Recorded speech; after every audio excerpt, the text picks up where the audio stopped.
อันนี้จะเป็นข้าวปลูกเนาะที่บ่ป้อมได้แส่มือหนึ่งกับคืนหนึ่งเนาะแล้วก็อบไว้เบิ่งพี่น้องแตกดีพี่น้องนี่พร้อมลงน้ำเลยนี่หากขาวกระจาอยู่นี่รับรองเกิดแน่นอนพี่น้องไม่ต้องย่าน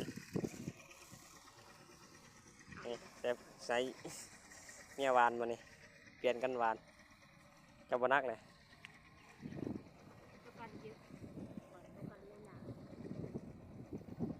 โอ้จะลอยแคนโอ้ย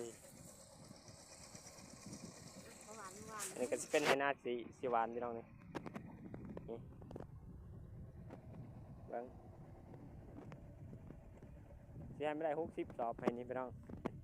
โอ้สีได้หรือบ่เนาะไอ้เทิงนี่แล้วหวานแล้วบุป้อมหวานเด็กให้นี่สีให้เมียหวานเบิ้งสีมือไผ่สี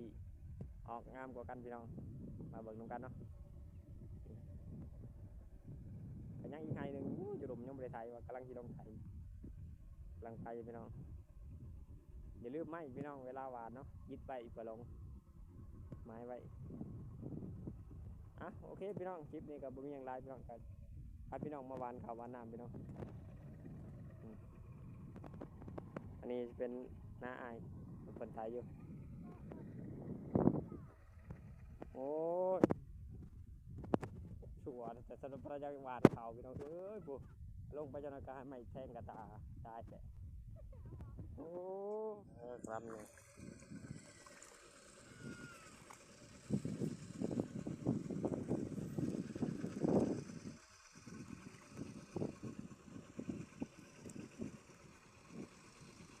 ก็แช่น้ำไว้คืนหนึ่งพี่น้องมือเจ้าจังชิปล่อยวานในกระเบื้องเท่าจังชิปปล่อยน้ำออกเพราะว่า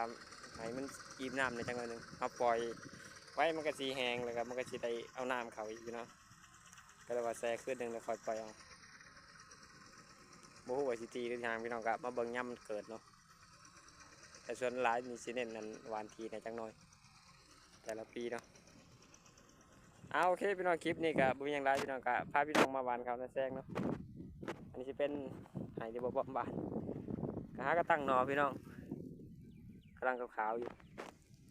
รับรองว่าทีแน่นอนพอกันใหม่คลิปหน้าได้ไหมนะอย่าลืมกดไลค์กดติดตามพี่น้อง